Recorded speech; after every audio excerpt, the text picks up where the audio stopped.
అందరికీ నమస్కారం అండి. Welcome to day cooking channel. ఈరోజు మన వీడియోలో పాలకూరతో కోడిగుడ్డు వెల్లుల్లి కారం చేస్తున్నానండి. చాలా బాగుంటుంది. మీరు కూడా కంపల్సరీగా ట్రై చేయండి. మన ఇంట్లో ఉన్న వస్తువులతోనే చేసుకుంటాము. గుడ్లు ఆబ్వియస్లీ అందరి ఇళ్లలో ఎగ్స్ ఉంటాయండి.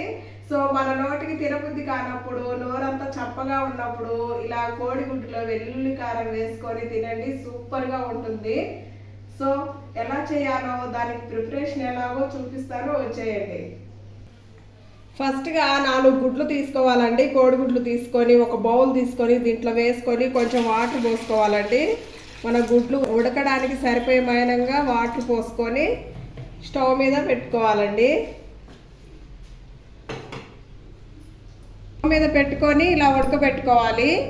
ఈ ఉడికేలోపు మనము వెల్లుల్లి కారం ఎలా ప్రిపేర్ చేసుకోవాలో చూద్దాం. చూడండి, ఫస్ట్గా మనము పాలకూరను సన్నగా కట్ చేసి పెట్టుకోవాలండి. చూడండి ఎంత ఫ్రెష్గా ఉందో పాలకూర. శుభ్రంగా కడిగి దీన్ని ఇప్పుడు సన్నగా కట్ చేసి పెట్టుకుంటాను.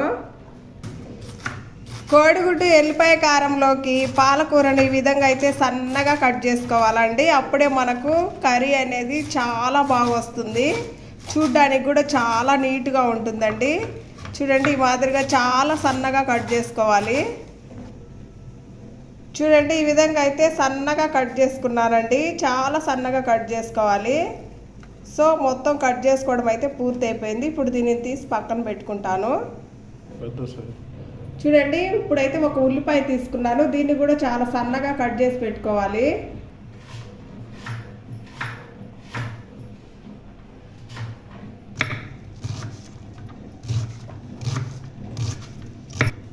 చూడండి, ఈ మాదిరిగా అయితే సన్నగా కట్ చేసుకోవాలి. అప్పుడే మనకు కూర బాగుండిద్ది.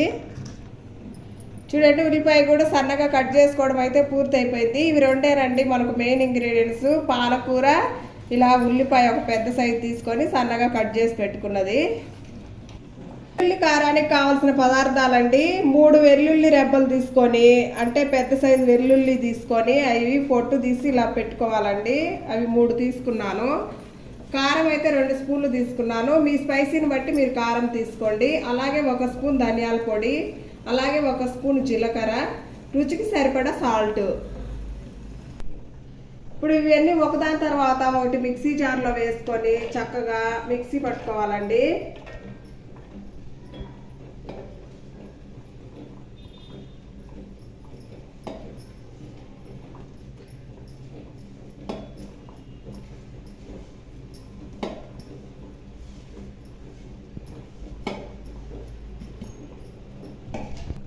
ఇప్పుడు మూత పెట్టుకొని మిక్సీ పట్టుకొని వస్తాను.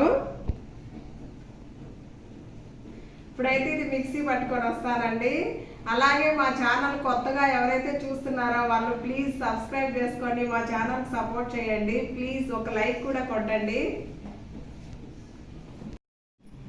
మిక్సీ పట్టుకొని వచ్చానండి. చూడండి, ఈ మాదిరి అయితే మిక్సీ పట్టుకోవాలి. చూడండి, ఇలా మంచిగా మిక్సీ పట్టుకుంటే చక్కగా ఉండిద్దండి. ఎగ్స్ చూడండి చక్కగా ఉడికిపోయాయి. చూడండి, ఇలా చీలికలు వచ్చాయి కదా, ఇలా చీలితే మనకి ఎగ్స్ అనేవి పర్ఫెక్ట్గా ఉడికిపోయినట్లండి. ఇప్పుడు స్టవ్ ఆఫ్ చేసుకొని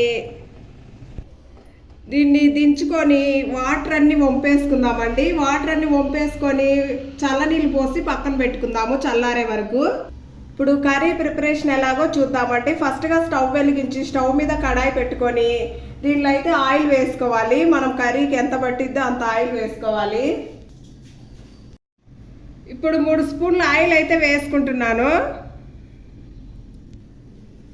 ఆయిల్ అయితే హీట్ అయిపోయిందండి. సో ఇప్పుడైతే పోపు వేసుకోవాలి. ఆవాలు, జీలకర్ర, పచ్చెనపప్పు, మినప్పప్పు వేసుకొని ఇవి చిటపట అనే వరకు వేసుకోవాలి. ఇప్పుడు దీనిలోనే ఎండుమిర్చి వేసుకోవాలి.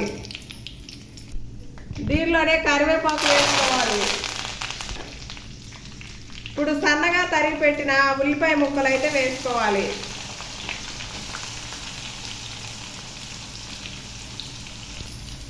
ఉల్లిపాయ మెత్తబడే వరకు కొంచెంసేపు వేయించుకుందామండి.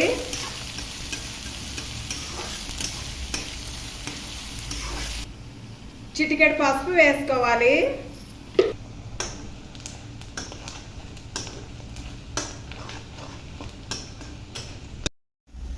ఇప్పుడు ఉల్లిపాయలు ఈ విధంగా మగ్గాయి కదండి. ఇప్పుడైతే పాలకూర వేసుకోవాలి. మనం సన్నగా తరిగి పెట్టుకున్నాం కదా పాలకూర, అది వేసుకోవాలి. చూడండి పాలకూర వేసి ఇలా కలుపుకుంటున్నా కదా, ఇలా కలుపుకోవాలి. పాలకూర ఎందుకు వేసానంటే మా పిల్లలు అయితే ఆకుకూరలు అంటే పెద్దగా తినరండి. అసలు ఏ ఆకుకూర చేసినా తినరు. ఇలా ఎగ్స్, చికెను, మటను అలా నాన్ వెజ్ అయితే ఏదైనా చక్కగా తినేస్తారు. ఆకుకూరలు మాత్రం తినరండి. సో అందుకని వాళ్ళకి ఇష్టమైన ఎగ్ కర్రీలో ఇలా ఆకుకూర వేసి పెడితే పిల్లలు చక్కగా తినేస్తారండి. సో మనకు ఆకుకూరలో ఉండే ప్రోటీన్స్ కూడా పిల్లలకు అందుతాయి. అలాగే కూర కూడా వెరైటీగా చక్కగా ఉండిద్దండి. సో అందుకని ఇలా ఆకుకూర వేస్తున్నాను. మా ఇంట్లో పిల్లలే కాదండి, చాలామంది పిల్లల్ని చూశాను. ఎవరు ఆకుకూరలు కానీ మంచి ఫ్రెష్ వెజిటేబుల్స్ కానీ ఎవ్వరూ తినట్లేదండి.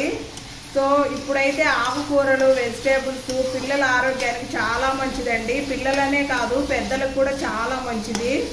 సో అందరూ ఆకుకూరలు వేసి చక్కగా వాళ్ళకి ఇష్టమైన ఫుడ్ వండేటప్పుడు ఇలా కలిపి వేసేయండి, చక్కగా తినేస్తారు.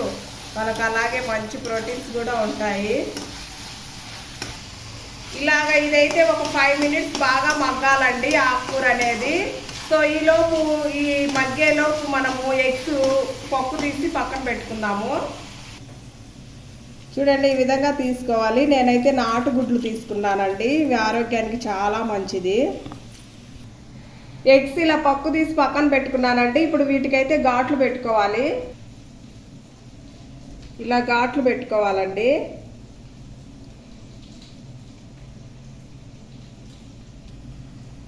చూడండి చాక్ తీసుకొని ఇదిగో ఈ విధంగా ఘాట్లు పెట్టుకోవాలి. ఇలా ఘాట్లు పెట్టుకుంటే మనకి ఈ మసాలాలంతా ఎగ్గులోకి పోయి ఎగ్గు మంచి టేస్ట్ వస్తుంది.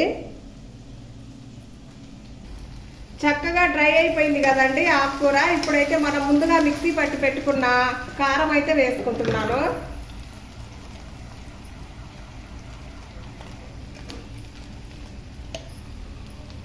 వేసుకోవాలి. ఇప్పుడు ఇది చక్కగా మెల్ట్ అయ్యే వరకు బాగా కలుపుకోవాలి. కారం వేగిపోయిందండి. ఇప్పుడైతే మనం ముందుగా ఘాట్లు పెట్టుకున్న ఎగ్స్ వేసుకోవాలి. వేసుకొని ఇవి చిదిమిపోకుండా చక్కగా కలుపుకోవాలండి నిదానంగా. ఇలా కలుపుకొని ఒక 2 మినిట్స్ ఉంచితే ఈ కారం అంతా గుడ్డుకు పట్టి మనకు మంచి టేస్ట్ వస్తుంది.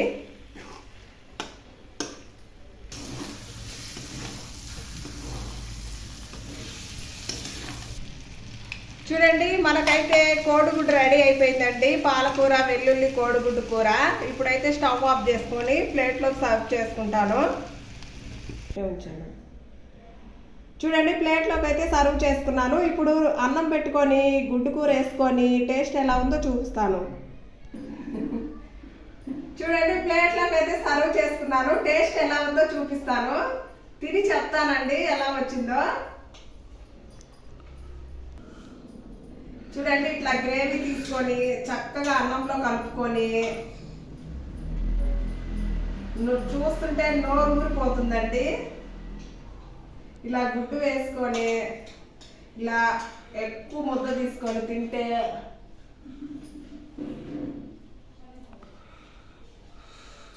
సూపర్గా కుదిరిందండి. మీరు కూడా కంపల్సరీగా ట్రై చేయండి. ఇలా చేసుకోండి, స్పైసీగా నోరు చప్పబడినప్పుడు చాలా బాగుండేది. సో మా వీడియో నచ్చితే లైక్ చేసి సబ్స్క్రైబ్ చేసుకోండి. Thanks for watching. Bye bye.